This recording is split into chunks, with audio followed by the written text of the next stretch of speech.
buenos días, hermanos. Van a abrir sus Biblias, por favor, en Jeremías capítulo 40 y vamos a comenzar a estudiar nuestro capítulo de hoy. Nosotros hemos ido avanzando paso a paso en este libro y ha sido muy interesante ver todo el proceso de la vida del pueblo de Israel y también el proceso del profeta Jeremías. Jeremías ha sido un profeta que, lo que hemos visto ya durante 30 años de ministerio, ha sufrido mucho. Ha tenido que padecer muchísimas implicaciones por ser un profeta verdadero. Los otros profetas falsos han estado en el palacio con todos los beneficios del rey, ¿sí? Pero Jeremías ha tenido que afrontar serias dificultades. Los capítulos 40 al 44 nos van a narrar cuál va a ser la vida de los judíos que no fueron llevados cautivos a Babilonia o que no huyeron y que se quedaron en los campos. Recordemos que en el capítulo anterior algunos judíos pobres que no fueron llevados a Babilonia fueron dejados en libertad y se les dieron tierras y propiedades para que ellos cultivaran y se les dio la orden de ir a cultivar la tierra. Los pobres, los que no representaban ninguna importancia política, ni militar, ni económica para el imperio, fueron dejados quietos allí. Estamos viendo que el rey Nabucodonosor y el capitán de la guardia está mostrándose favorable al profeta Jeremías. Y hemos visto que el profeta Jeremías durante todos estos años de ministerio ha sido fiel. Esa es una característica muy importante del profeta Jeremías. Es una virtud que nosotros también esperamos encontrar en otros y esperamos nosotros tener también, la fidelidad. Es uno de los valores más apreciados en las relaciones interpersonales, la fidelidad. Que en las relaciones nuestras de familia, de amistad, de compañerismo, seamos fieles. Nos duele muchísimo cuando alguien en quien esperamos, sea familiar o amigo o cercano, se muestra infiel para nosotros. Y también sufrimos el dolor del desprecio cuando nosotros nos mostramos infieles a otras personas que esperan muchísimo de parte nuestra. Hoy vamos a ver cómo Dios es providente con el profeta Jeremías, lo cuida, lo bendice y está a favor de él. Capítulo 40, versículo 4. Quiero que vayan conmigo. Y ahora yo te he soltado hoy de las cadenas que tenías en tus manos. Si te parece bien venir conmigo a Babilonia, ven, y yo velaré por ti. Pero si no te parece bien venir conmigo a Babilonia, déjalo.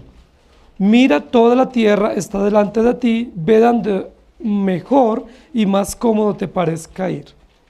Ese es el versículo base del capítulo 40 y el título que yo le he puesto a la enseñanza hoy es Yo velaré por ti. Yo velaré por ti. Que tiene que ver con una acción de cuidado, de preservación, de protección y es una acción de la providencia. Yo velaré por ti.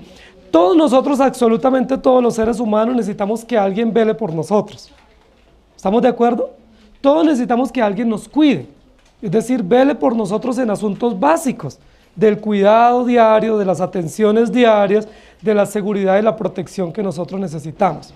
Dios nos creó frágiles.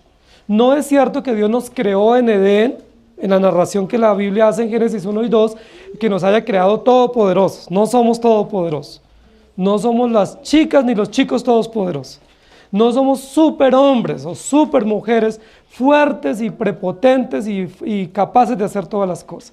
Lo que la Biblia muestra es que somos frágiles, que somos débiles, que somos inconstantes, que somos limitados.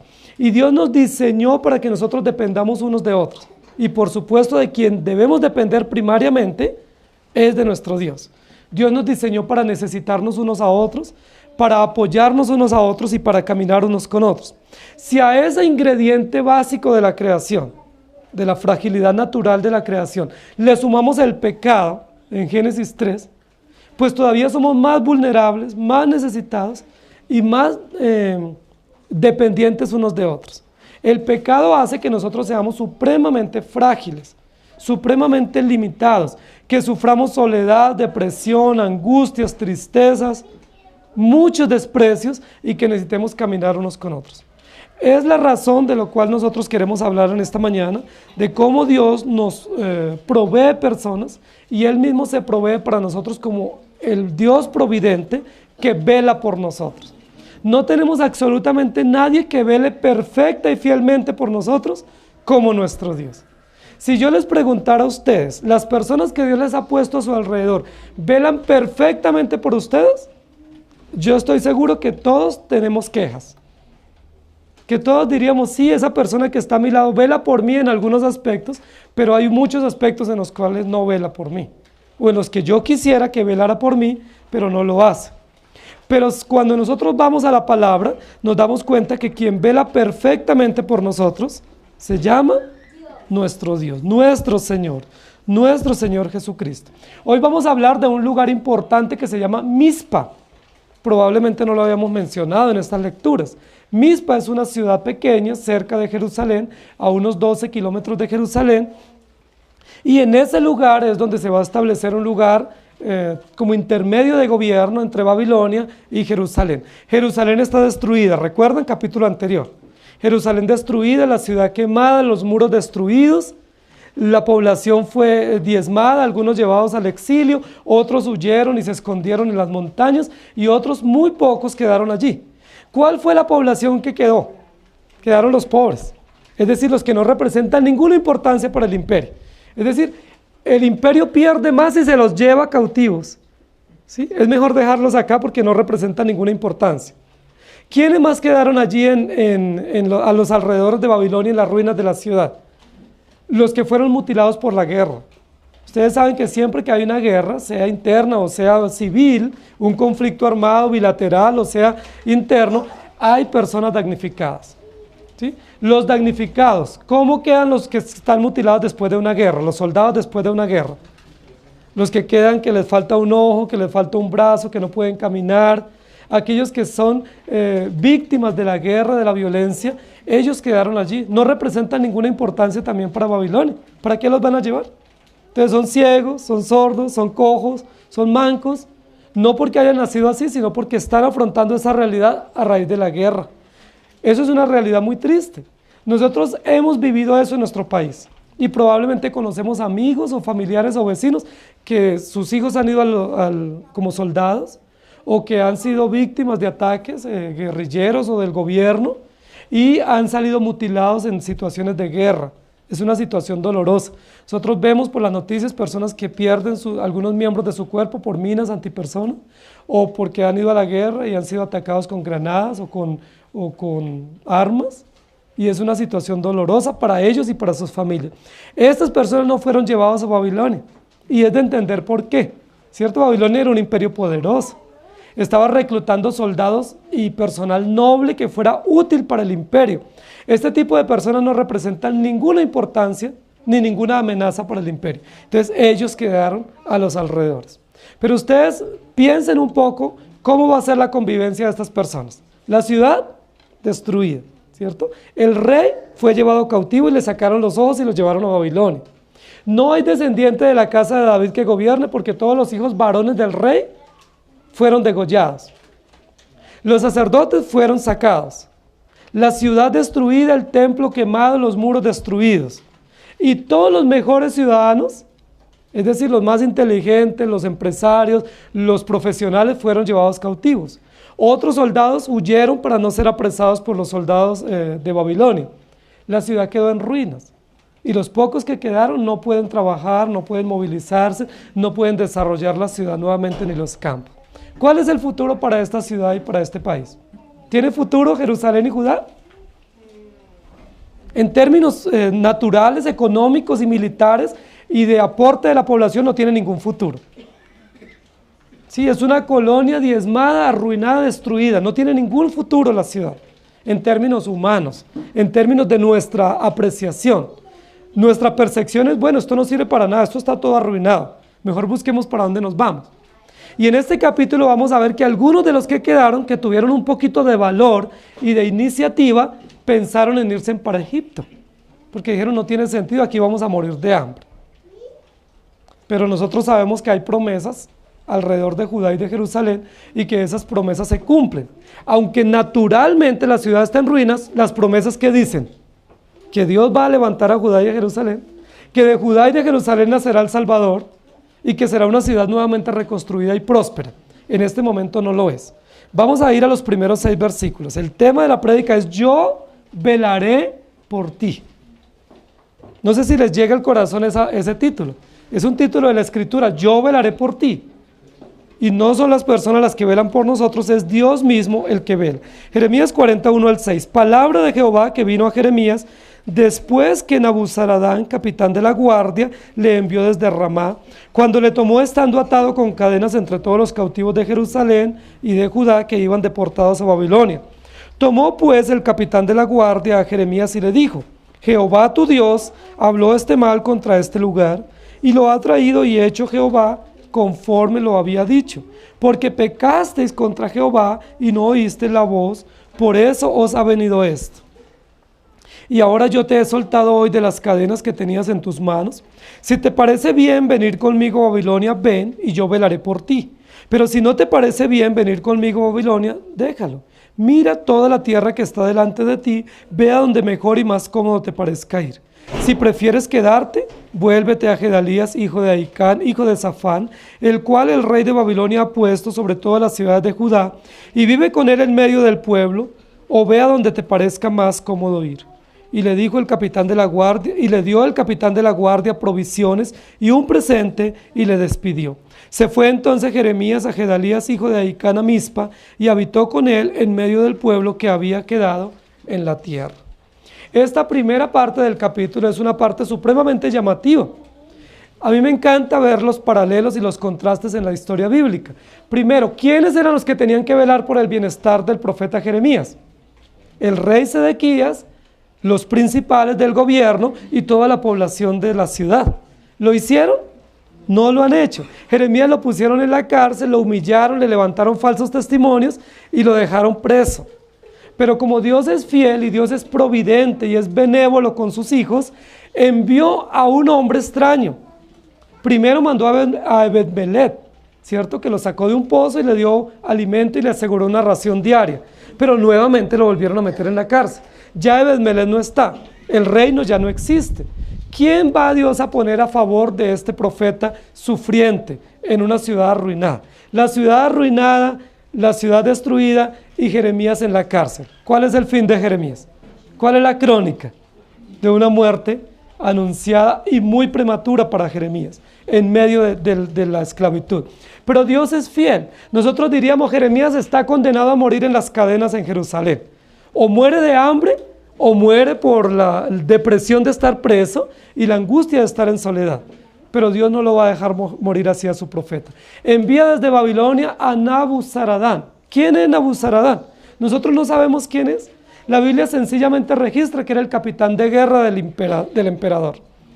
Era el jefe militar, ¿sí? Era el capitán del ejército o el ministro de defensa del rey Nabucodonosor, el imperio dominante.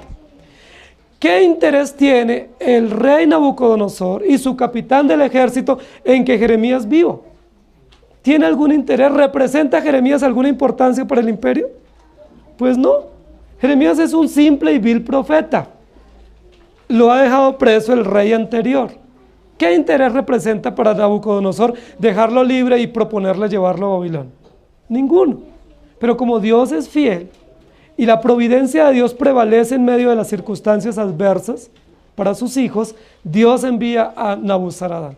Y la Biblia lo que nos registra en los primeros versículos es que Nabuzaradán fue directamente a la prisión donde estaba Jeremías preso y se dirige con una palabra de parte del rey a él. ¿Cuál es esa palabra? El rey me ha enviado para ponerte en libertad, para darte provisiones y para darte un presente y para dejarte libre y para decirte que tienes las puertas abiertas en Babilonia para que tú vayas a Babilonia conmigo. ¿Cómo les parece esa acción de este hombre extranjero y de un hombre enemigo de los judíos? Realmente es providencia de Dios, porque no había ninguna importancia para Jeremías ni ninguna razón para que viniera a liberarlo. Pero este hombre extranjero enviado por el palacio va y cumple esta función. Tiene varias cosas importantes Nabuzaradán que hace. Primero, se dirige a la cárcel. Segundo, lo deja en libertad. Tercero, le da unas provisiones, es decir, le da dinero para que él pueda tener alimento y tener sustento. Y cuarto, le da un presente, un regalo. ¿A quiénes les gustan los regalos? A todos nos encantan los regalos, ¿cierto? Pero este regalo no viene de parte de un amigo, ni de parte de un conciudadano. Este regalo viene de parte de un enemigo, de un militar enemigo, extraño al pueblo judío. La Biblia nos dice que Jeremías recibió el regalo, pero tuvo varias cosas Nabuzaradán que hizo en este episodio. Primero, Nabuzaradán dice lo que Jeremías había dicho en ocasiones anteriores. Todo lo que le está aconteciendo a este pueblo, las ruinas de esta ciudad, las murallas destruidas y el estar Jeremías prisionero, hacen parte del juicio de Dios para Judá y para Jerusalén. Yo les pregunto, ¿se convirtió Nabuzaradán en profeta de Dios?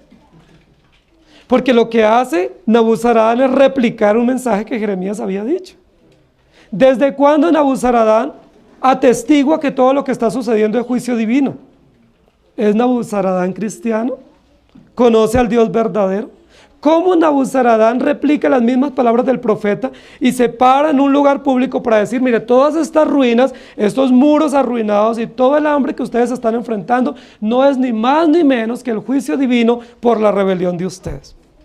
¿Le está permitido a Nabuzaradán hacer eso? ¿Es un profeta de Dios?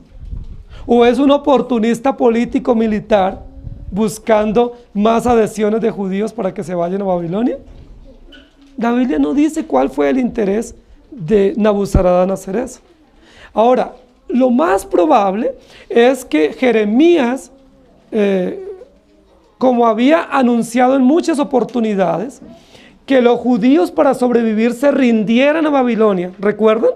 Que en varias oportunidades le dijo al rey Sedequías y le dijo al pueblo, si ustedes quieren sobrevivir, ríndanse al rey de Babilonia. Es muy probable que eso hizo que Nabucodonosor viera a Jeremías como un aliado del imperio. Porque como Jeremías le decía, no vayan a dejarse matar, ríndanse a Babilonia, entréguense voluntariamente, es probable que Nabuzaradán y Nabucodonosor dijeron, Jeremías es un aliado nuestro. Entonces vamos a ponerlo en libertad como una acción política inicial, como una acción militar benévola para él, de beneficencia para él, dejémoslo en libertad, démosle provisiones y démosle un regalo y ofrezcámosle pues asilo en Babilonia. Eso es lo que está haciendo. Ahora, la segunda parte de esta sección es supremamente importante. Versículo 5. Si prefieres quedarte, vuélvete a Gedalías, hijo de Ahicam, hijo de Safán. ¿Quién era Gedalías? Gedalías era un hombre muy importante en el reino de Sedequías. Cuando el profeta Jeremías le dijo a Sedequías y a los servidores del rey, si ustedes quieren sobrevivir, entréguense a Babilonia, el rey Sedequías reaccionó fuertemente, dijo, no nos vamos a entregar. Eso no se nos va a ocurrir a nosotros. Pero muchos se entregaron voluntariamente, entre ellos se entregó Gedalías. Gedalías era amigo personal de Jeremías. ¿Y cómo le salvó Jeremías la vida a Gedalías? Proponiéndole que se entregara voluntariamente a Babilonia, y Gedalías se entregó voluntariamente. Como Sedequías no se entregó, Sedequías fue puesto en prisión. Pero como Gedalías se entregó, ¿qué hizo Nabucodonosor una vez tomó posesión de Judá y de Jerusalén? Puso a Gedalías como gobernador. Gedalías se le salvó la vida por una iniciativa de Jeremías y luego Nabucodonosor lo pone como gobernador en esa ciudad arruinada. Lo que le dice el ministro de guerra es, si usted prefiere quedarse, vuélvese a Gedalías y que Gedalías lo protege. Algo así como que Gedalías recibió un favor suyo, ahora usted puede recibir un favor de parte de él. Pero algo importante que le dice, si tú quieres ir conmigo a Babilonia, ven y yo velaré por ti. Y luego en el versículo 5 nuevamente le dice, si quieres volver a Babilonia, donde te parezca más cómodo ir, ve. ¿Qué le ofrece Nabuzaradán a Jeremías en Babilonia? Comodidad. Le ofrece seguridad y le ofrece protegerle su vida. Realmente Jeremías le hubiera ido muy bien en Babilonia. ¿Por qué? Porque el imperio lo veía como aliado. Porque tenía a su favor nada más ni nada menos que al mismo emperador, que era Nabucodonosor, y al mismo ministro de defensa, que era Nabuzaradán. Jeremías había sufrido muchísimo en su propia tierra y por su propio gobierno. Jeremías estaba en prisión y había sufrido hambre, había sufrido testimonios falsos y había sufrido prisión. Ahora tiene una excelente oportunidad. La oportunidad de ser librado de la prisión, recibir provisiones para sobrevivir e irse para Babilonia. Esa es la mejor opción que tiene Jeremías. Una oportunidad que nunca ha tenido durante 30 años en su labor profética.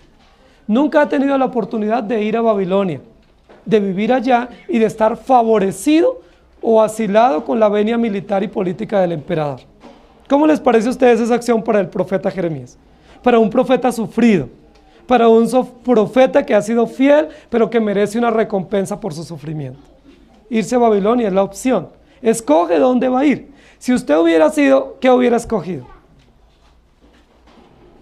Si ustedes y yo hubiéramos sido en esa situación, estar presos, estar perseguidos en nuestra propia ciudad, estar siendo metidos en la cárcel injustamente, y nos dan una oportunidad de ir al extranjero con todas las cosas bajo control, con todas las garantías políticas, ser asilados, ser protegidos y ser beneficiados. ¿Ustedes qué hubieran hecho? Nosotros yo creo que ya tendríamos la maleta lista para irnos, ¿cierto? Porque iremos allá, voy a tener quien me proteja la vida, allá voy a tener la recompensa del sufrimiento normal que he tenido en esta ciudad. La ciudad aquí está arruinada, no se va a reconstruir, pues la única oportunidad es irme para Babilonia. ¿Cuántos se hubieran ido para Babilonia? Probablemente todos, ¿cierto? Nos hubiéramos ido. Ahora, ¿qué más hay en Babilonia que favorece que esté allá Jeremías? Pues están todos los judíos cautivos a los cuales él les ha profetizado. Hay una gran población de judíos allá, la colonia de judíos es muy grande allá, están cautivos. Jeremías hubiera podido pensar, pues si yo me voy, no solo tengo bienestar, tengo seguridad, sino que allá puedo continuar mi labor profética. Porque ¿a quién le profetizo acá en una ciudad arruinada? Esos hubieran sido argumentos muy contundentes para que Jeremías hubiera dicho a Nabuzaradán, listo, está bien, me voy contigo. No iba a ser esclavo allá ni maltratado, sino que iba con todas las garantías y fácilmente podía ser profeta en el exilio. Pero ¿saben qué hizo Jeremías? Versículo 6. Dice, se fue entonces Jeremías a Gedalías, hijo de Ahicam, a Mizpa, y habitó con él en medio del pueblo que había quedado en la tierra. ¿Por qué Jeremías desaprovecha esa gran oportunidad? Era la oportunidad de oro para él, irse a vivir en Babilonia y tener todas las garantías políticas y continuar su labor profética en el extranjero. Hermano, Jeremías no se va para Babilonia porque Dios no le ha dicho a Jeremías que se vaya para Babilonia. ¿Quién es el que le está diciendo que se vaya? Nabuzaradán. Nabuzaradán pone unas palabras proféticas que Jeremías dijo y él las replicó. Él es elocuente o al altoparlante de unas palabras que él había dicho y luego le dice, te ofrezco el asilo en Babilonia. Si Jeremías no es un profeta fiel a Dios y no es un profeta que discierne claramente la voz y los seguidores de Dios, Jeremías se hubiera ido para Babilonia. Si Jeremías no es un profeta que depende de Dios, Jeremías se hubiera ido para Babilonia. Y Jeremías lo hubiera podido justificar muy bien, como nosotros justificamos muchas decisiones. Pero ¿por qué Jeremías no se fue para Babilonia? Porque Dios no le ha dicho. Porque él comprende que Nabuzaradán, aunque replicó un discurso que él ha dado, Nabuzaradán es un enemigo de los judíos. No es a favor de los judíos. Esas son razones contundentes. Pero hay otra razón contundente por la cual Jeremías no se fue para Babilonia. Y es porque Jeremías es fiel a Dios y fiel a las personas que Dios le ha puesto. Dios le dijo, te he puesto por profeta en Judá y en Jerusalén, no en Babilonia. No importa si la ciudad está arruinada. Y también porque Jeremías tiene la oportunidad de quedarse al lado de Gedalías. ¿Quién es Gedalías para Jeremías? Un amigo personal. Y además de ser un amigo personal, Gedalías le salvó la vida. No sé si ustedes recuerdan bien atrás, capítulo 26, cuando hay una consulta secreta para matar a Jeremías.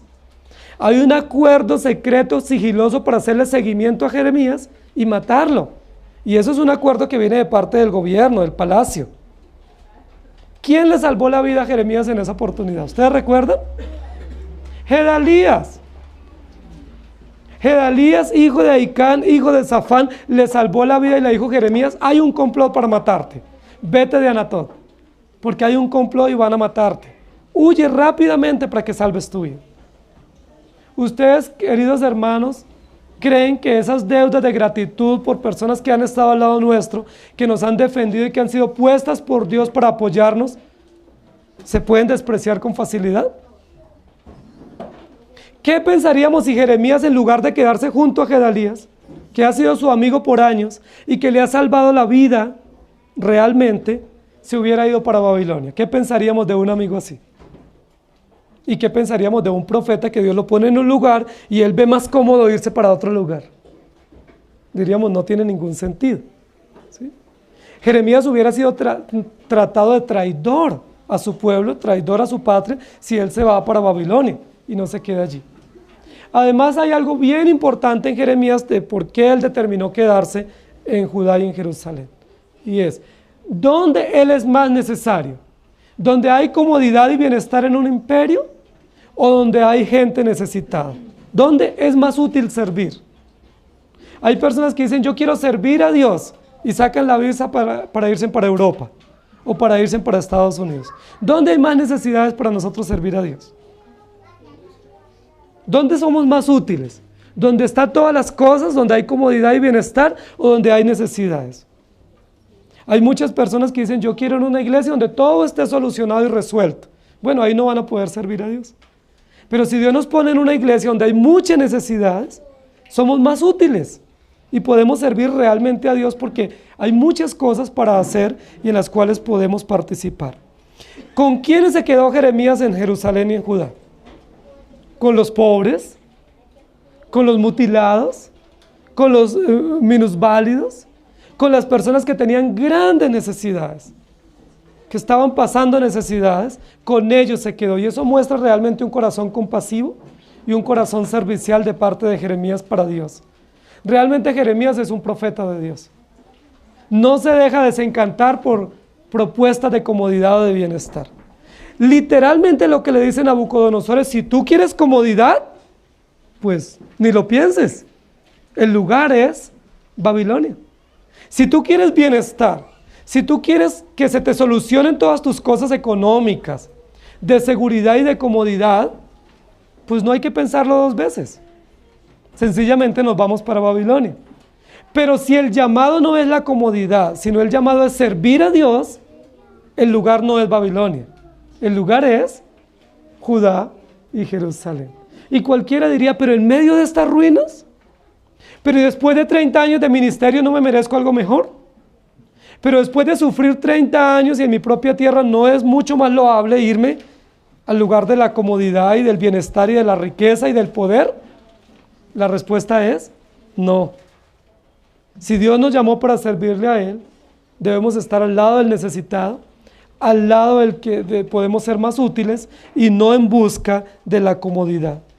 Esa actitud de Jeremías, como dice el versículo 6, se quedó para habitar en medio del pueblo que había quedado, nos muestra que realmente Jeremías es un profeta de Dios y que es un hombre fiel, fiel a Dios, pero fiel a su pueblo y fiel a quien le ha salvado la vida, que es Gedalías. Gedalías le salvó la vida, ahora Jeremías dice, hago mal en irme y no estar al lado de Gedalías y trabajar y servir con él y cumplir el propósito para el cual Dios nos ha llamado.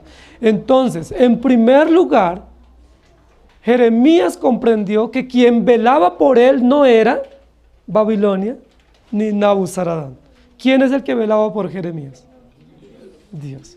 Si Jeremías no entiende esto, dice, ay, el rey va a velar por mí, entonces me voy. Pero Jeremías comprendió, quien vela por mí no es el imperio. Quien vela por mí para darme riquezas y provisiones no es el rey de Babilonia, sino Dios. Queridos hermanos, cuán fácilmente nosotros nos dejamos cegar cuando recibimos presentes o cuando recibimos provisiones. Es tan engañoso las provisiones. No sé si ustedes recuerdan que en varias oportunidades hombres de Dios, cuando se les dieron presentes, ellos dijeron, no los voy a recibir. ¿Se acuerdan algunos profetas?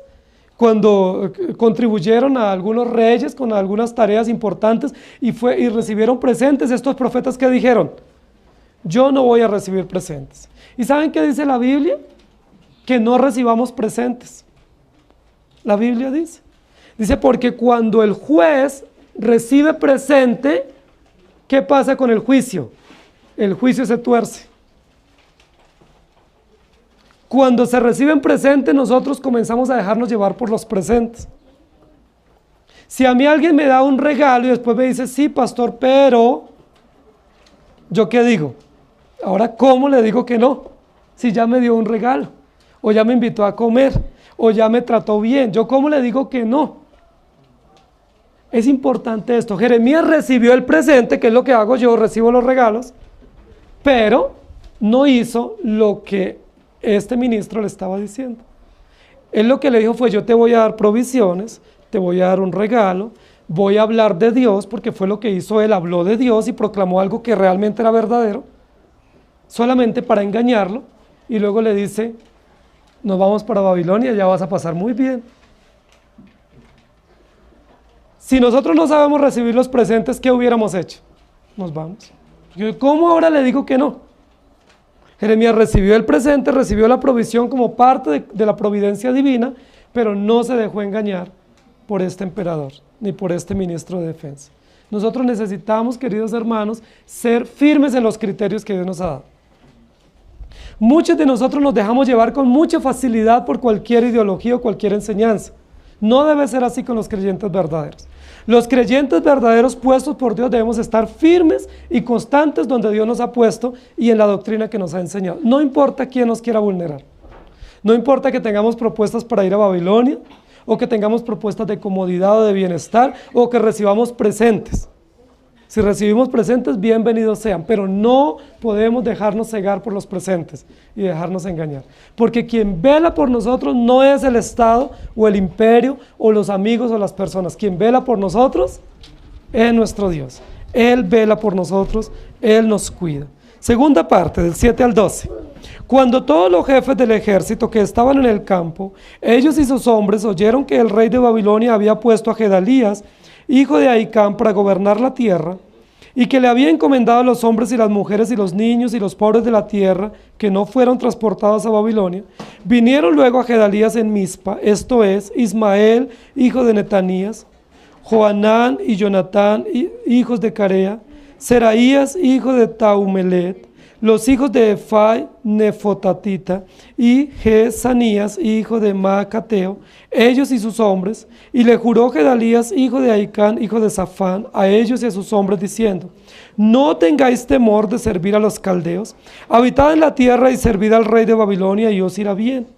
Y he aquí que yo habito en Mizpa, para estar delante de los caldeos que vendrán a nosotros.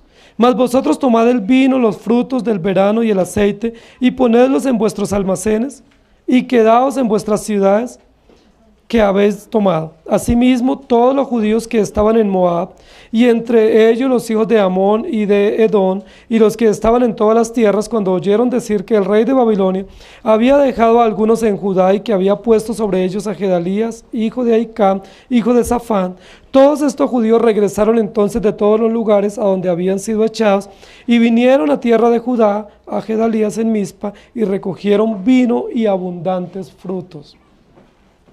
La segunda parte es una parte supremamente importante que es como un augurio de reconstrucción y de unidad de la nación para nuevamente repoblar la tierra. Esta segunda parte es un llamado de Gedalías para muchos soldados errantes y judíos errantes que se habían escondido, que habían huido o habían salido a otros países vecinos para regresar. Es importante el trabajo que va a hacer Gedalías. Gedalías fue puesto por Nabucodonosor para gobernar Judá y Jerusalén. Una vez acontece que se comienza a dar cuenta en los judíos que estaban errantes, que había sido puesto Gedalías para gobernar, comienzan a regresar. Versículo 8. Vinieron luego a Gedalías en Mizpa y comienzan a narrar varios generales o varios capitanes o ministros que habían huido. Hay varias razones de por qué estos judíos estaban errantes. Unos, porque ellos huyeron detrás de Sedequías como parte del séquito de Sedequías, que huyeron cuando él huyó de noche y fue apresado luego en el camino, pero algunos de ellos huyeron. No todos fueron muertos, algunos huyeron y quedaron en las montañas y se escondieron por ahí. Algunos de ellos, cuando recibieron la noticia de que había un nuevo gobernador y que ese gobernador era Gedalías, al cual ellos conocían, y que él estaba a favor de Jeremías y que era amigo de Jeremías, ellos regresaron y se aliaron con Gedalías. Parece ser que algunos de estos grupos eran grupos un poco subversivos, que estaban armados en la montaña, preparados para enfrentar a los soldados babilónicos. ¿Sí? Que ellos huyeron de Judá y de Jerusalén, se escondieron en las montañas, pero estaban preparados para defenderse. Eran un poco subversivos, un poco grupos insurgentes que a razón de la guerra tuvieron que armarse y prepararse para defenderse. Pero otros más ya se habían ido al extranjero. Habla de Edom, ¿cierto? Habla de Moab y habla de otros países cercanos en los cuales ellos se habían refugiado. Todos ellos comienzan a regresar cuando se oye una noticia. ¿Cuál es la noticia que se escucha? Gedalías ha sido puesto como gobernador y hay esperanza para nosotros. Porque Gedalías es de los nuestros. Gedalías es ciudadano nuestro, ¿sí? Es amigo nuestro, le conocemos y ha trabajado en el palacio con el rey Sedequías. Entonces hay esperanza, regresemos. Y todos ellos comenzaron a regresar. Cuando nosotros estamos, queridos hermanos, en ruinas, o cuando nosotros estamos en una gran calamidad y necesidad, y comenzamos a recibir apoyos de personas que no sabemos ni quiénes son, o que han huido, ¿con qué actitud recibimos los apoyos? Yo les pregunto, si usted está en una gran necesidad, una gran calamidad, se quedó sin provisiones, está en gran necesidad, y comienza la gente a llamarlo para darle apoyos, ¿usted comienza a indagar esos apoyos de dónde vienen? ¿O usted sencillamente los recibe y dice, gracias a Dios? ¿Cómo hacemos nosotros? Ayúdenme a pensar. Yo creo que nosotros hacemos como hizo Gedalías. Si yo estoy en una gran calamidad, de la índole que sea, y comienza la gente a llamarme, mire, Ismael o pastor, yo tengo esto para usted, lo quiero ayudar, mire, deme el número de su cuenta, o dónde es la dirección para llevarle esto, yo no pregunto quién es, ni de dónde viene, sencillamente yo necesito, y yo qué digo, gracias a Dios, y recibo lo que venga. Nos pasa así con facilidad, ¿cierto? Ninguno de nosotros decimos, esa persona que me llamó, ¿quién será? Yo no puedo recibir esa ayuda hasta no saber de quién es y de dónde proviene. Ustedes saben que esa actitud de no indagar o de no investigar quién es el que nos va a dar apoyos cuando estamos en necesidad, ha generado grandes consecuencias a aquellos que han estado abiertos a recibir ese tipo de apoyos. Pero nosotros vemos como absurdo que en medio de una gran necesidad y de personas que nos quieren apoyar, nosotros decimos, no, un momento, espere, yo no le recibo nada hasta no saber quién es usted. O si ese dinero que usted me trae es lícito. Nosotros diríamos, no, eso no es necesidad. Creemos que eso es provisión de Dios.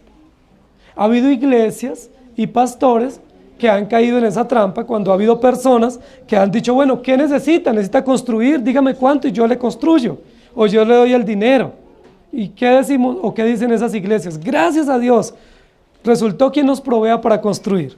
Pero luego, en investigaciones, se ha dado cuenta que ese dinero tenía mala procedencia. Y no era un motivo de gratitud, sino más bien era una amenaza para la iglesia, y quienes lo recibieron no tuvieron el discernimiento de recibirlo. ¿Saben? Gedalías fue un gobernador puesto por Babilonia. Gedalías probablemente quería rendir buen resultado para Babilonia. ¿Cuáles eran los mejores resultados para Gedalías? Pues establecer nuevamente su gobierno, tener gente a su favor, tener buenos informes para Nabucodonosor para que vieran que él había sido realmente puesto para servir, defender a los ciudadanos que estaban huyendo, ponerse a favor de todos los que estaban en contra de Babilonia y decirles, aquí estamos, nos organizamos, tenemos provisión, estamos cultivando la tierra y nos está yendo bien. Esos serían buenos resultados para un gobernador o para un político.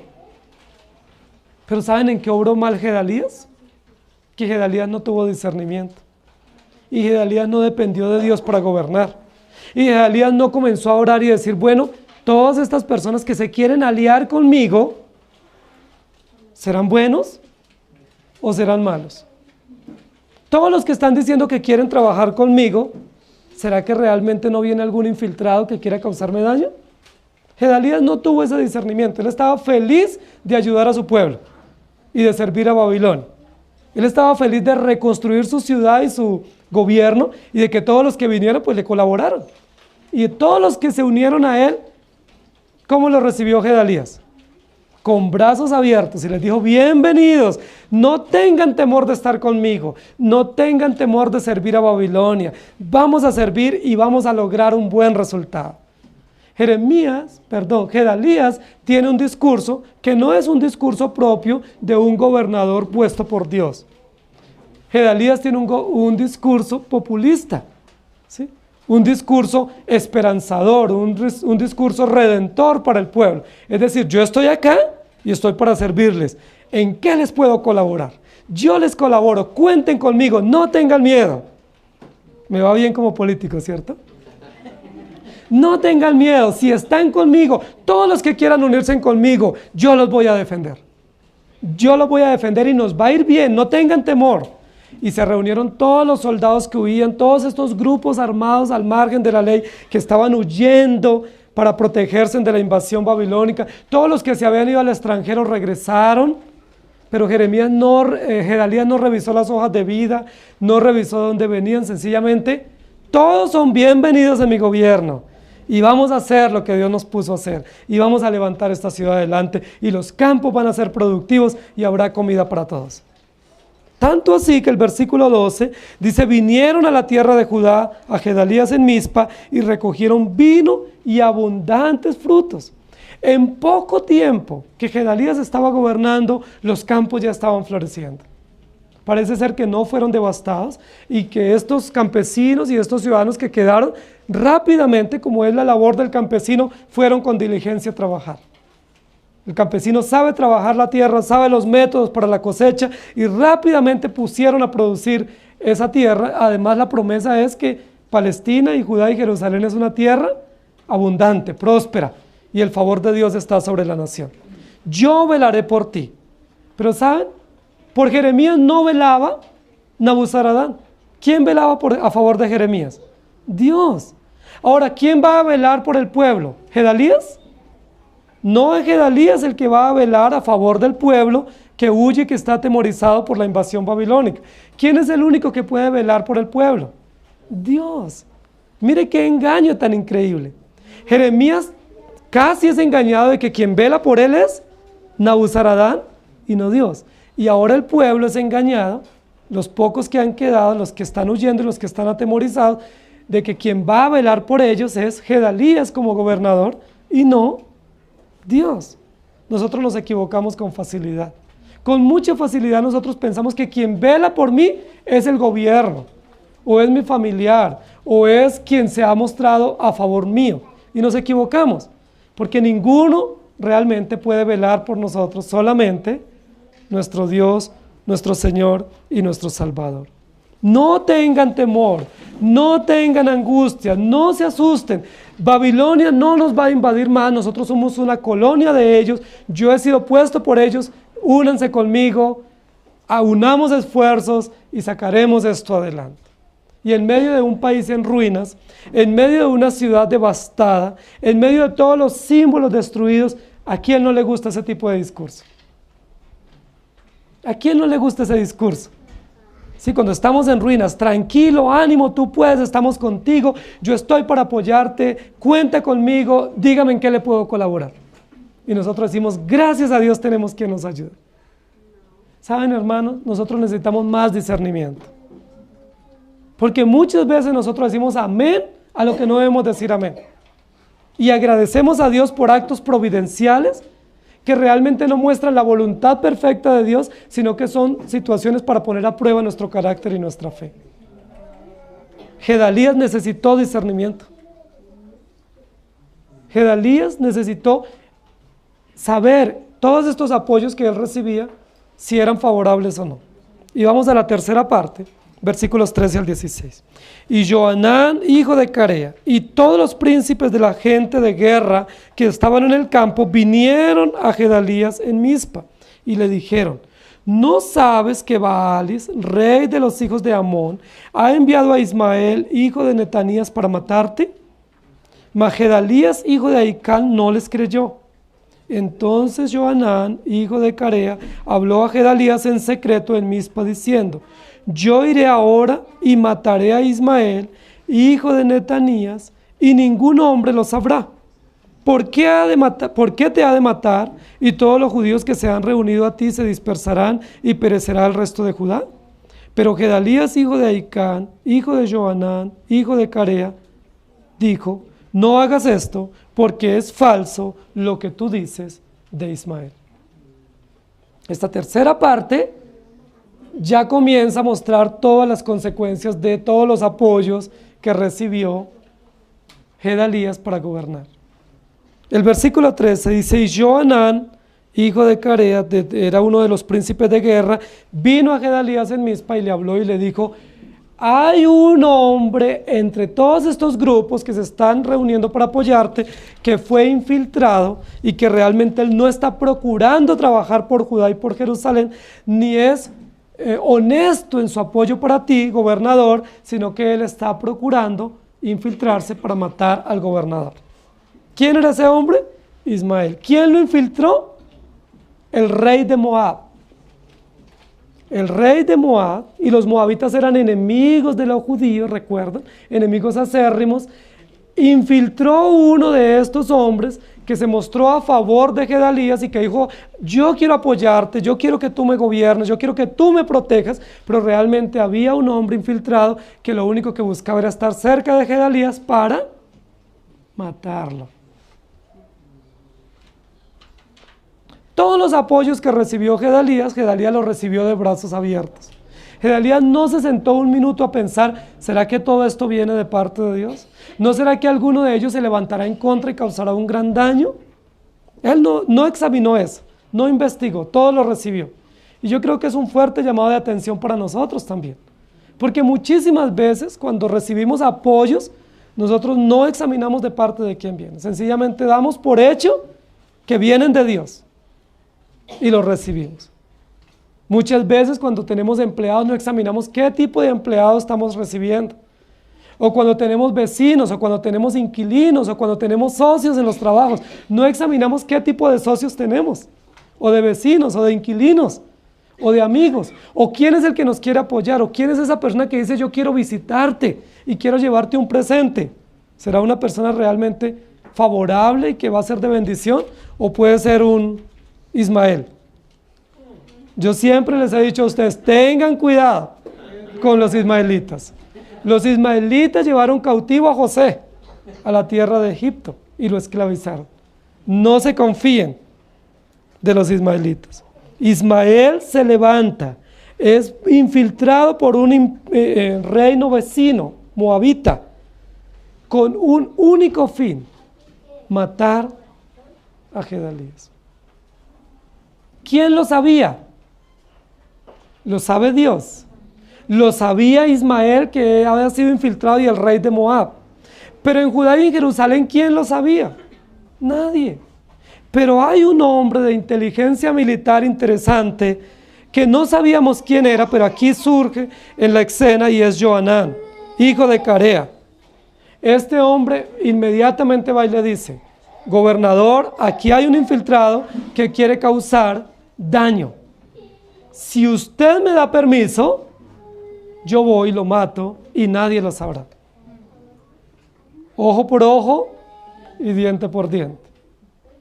Hay un hombre inteligente, un hombre que discierne, un hombre que dice: tanto apoyo y tanta voluntad de unirse a Gedalías no me parece como tan honesta. Vamos a examinar un poco de dónde viene, quiénes son los que vienen, quién los envió, qué interés tienen. Y descubre rápidamente que hay un plan estratégico para asesinar a Gedalías.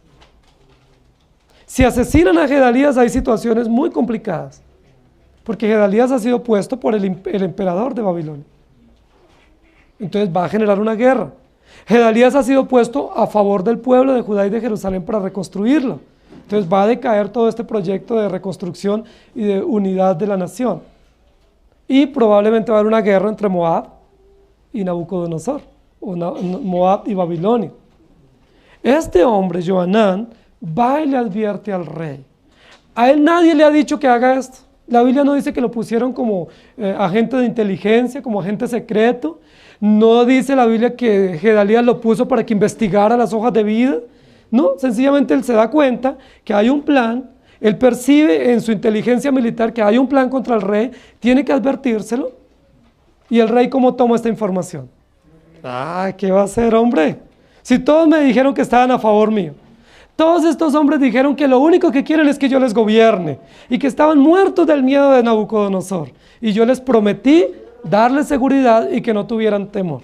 No puede ser que entre ellos haya uno que quiera causarme daño. ¿Cómo les parece la actitud política de Gedalías? ¿Qué le faltó a Gedalías además de discernimiento? Le faltó astucia, ¿cierto? Como gobernador político, le faltó sagacidad, le faltó malicia, le faltó comprensión de saber que él había sido puesto por Babilonia y que no todos los que se mostraban amigos eran amigos de él. Que no todos los que se muestran favorables a nosotros realmente lo son. Y nosotros caemos con mucha facilidad, queridos hermanos. Hay muchas personas que le dicen, cuenta conmigo, yo soy tu amigo. Y uno que dice, ay, qué alegría, es mi amigo, me lo llevo para la casa. Y sufrimos. O todo el que dice, no, yo le colaboro, uno se abre de brazos y recibe esos apoyos. Y no discierne. ¿Cuántos dolores nos hubiéramos evitado si tuviéramos más discernimiento y supiéramos que muchas personas que se muestran favorables realmente no lo son? Son enemigas nuestras o enemigas de Dios.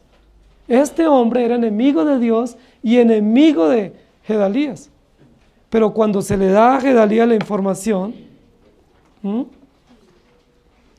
¿cómo dice Gedalías? Versículo, por acá estoy en el versículo 16. Pero Gedalías, hijo de Ahicam, hijo de Johanán, hijo de Carea, dijo, no hagas esto porque es falso lo que tú dices de Ismael. Y en el versículo 14 dice, mas Gedalías, hijo de Ahicam, no les creyó o no le creyó. Miren que es increíble eso, porque Gedalías como político debiera haber tomado el tiempo de decir, bueno, deme pruebas de por qué usted me está diciendo eso, ¿cierto? O demuéstreme que esa información es real. Y no sencillamente decir de tajo, no creo. Y más bien, ¿qué hizo Gedalías con Johanán? Lo acusó y le dijo, eso que usted está diciendo es falso. O sea, ahora ¿quién es el del problema? Johanán. Johanán ahora está en serios problemas porque el mismo gobernador le dice, lo que usted me está diciendo es falso, eso no puede ser, eso no es cierto. Por eso muchas personas a veces cuando tienen informaciones dicen, yo mejor no digo nada porque me meto en problemas. Porque probablemente yo digo y no me van a creer. Y en lugar de que me defiendan a mí, yo soy parte del problema y mejor quedo calladito. Pero tampoco es correcto. Johanán hizo algo muy correcto, fue muy valeroso, fue muy valiente en ir a exponer ante el gobernador que había un plan estratégico para matarlo. Como Gedalías no acepta la información que este hombre le está dando, entonces dice la Biblia que Johanán tuvo un segundo paso y es llamar en secreto al gobernador y hablarle en privado y decirle, efectivamente, hay un plan para matarle y ese plan está liderado por el rey de Moab y el autor físico, el autor material del asesinato va a ser Ismael. ¿Cuál es la solución para un gobernador en amenaza? Pues que salga a la luz el plan y que se mate el que va a hacer ese atentado. Pero el rey dice no, no puede ser, yo no puedo creer. No sabemos qué movió a Gedalías eso. Probablemente dar buenos resultados en Babilonia. Probablemente es un gobernador ingenuo que no dimensiona que él tiene enemigos también políticos. Él piensa que todo está a su favor y no discierne que tiene que ser mucho más cuidadoso.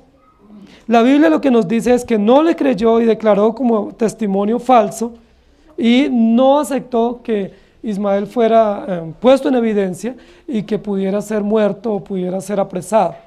Y eso va a traer consecuencias terribles para Gedalías y para el pueblo en el capítulo próximo. ¿Sí? Gedalías ¿sabe qué pensó?